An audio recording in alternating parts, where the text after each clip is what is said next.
Hey, how's it going, everyone? We're Miles Pellet Stove. My name is Briggs. This is my dad, Brett, and we're bringing you guys another pellet stove repair video for the ComfortBilt HP22.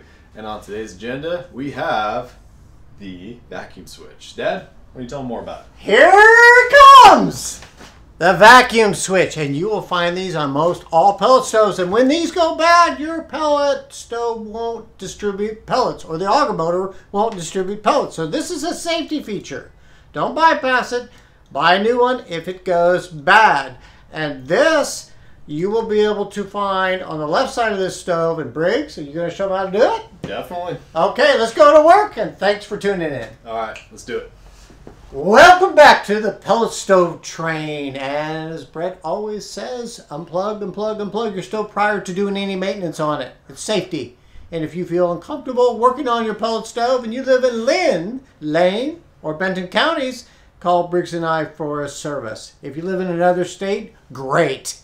Call your local service provider. There you go. Here's the tools you'll need.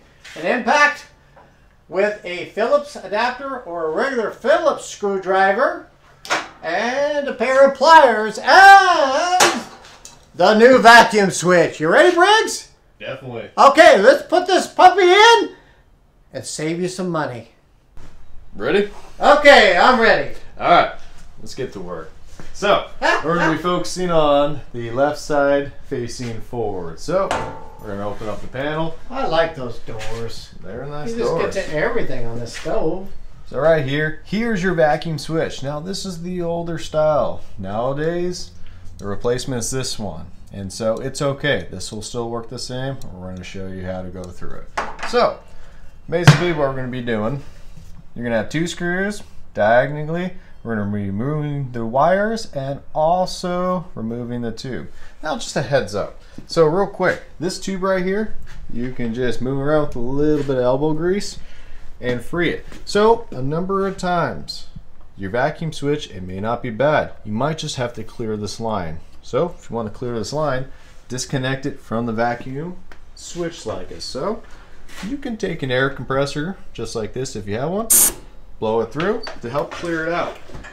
Or you can blow air through it manually if you need be, or if you have a compressed can of air, that all works too. The main reason why it's good to keep this line clear is if this is plugged up, it will give a false reading to that switch, even though everything else is clean. So just a quick tip and heads up right there. But you know when they do that, then they can connect it back right onto the vacuum switch and see if the stove runs. If it doesn't, most likely the diaphragm inside of that vacuum switch is stuck and the vacuum switch will need to be replaced. Exactly. So yeah, once you clear a line, plug it back in, turn your stove on, and if it works, great. And if not, well, let's go to the next step. Could be that your vacuum switch is out. So with that in mind, tube is removed, set it to the side. Over here, I like using some pliers for this. Start removing the wires, as so. Good. Set those to the side. I'll go over here and I'm going to start unscrewing the screws. I'm going to catch them. Again, putting it to the side. Same thing over here. Got it. Your vacuum switch is removed. And we're going to put that to the side as well. So, getting the new switch on, right here, you're more than likely not going to be able to get both screws in.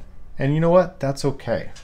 This will hold up just fine with one. So I recommend just grabbing that top screw right there, put it right here, and go for the top right corner slot. Right there. And just nicely. But not too tight, because if it's too tight, what happens? If it's too tight and you really ram that through, you risk breaking that bracket. And once you break that bracket, it's going to be a little bit more of a difficult time. So heads up right there. So right here, it's tight enough, one screw. As long as you have it just as so, you're good. It's going to do its job and it's not going to fall off. So you're going to take your wires, you can connect them. It does not matter if you mix these up, and that is okay. Connect it, good. Now don't forget to attach the tube right there. Plug in as so. And there you go, new vacuum switch in. turn on your stove, and if it works, boom, problem solved.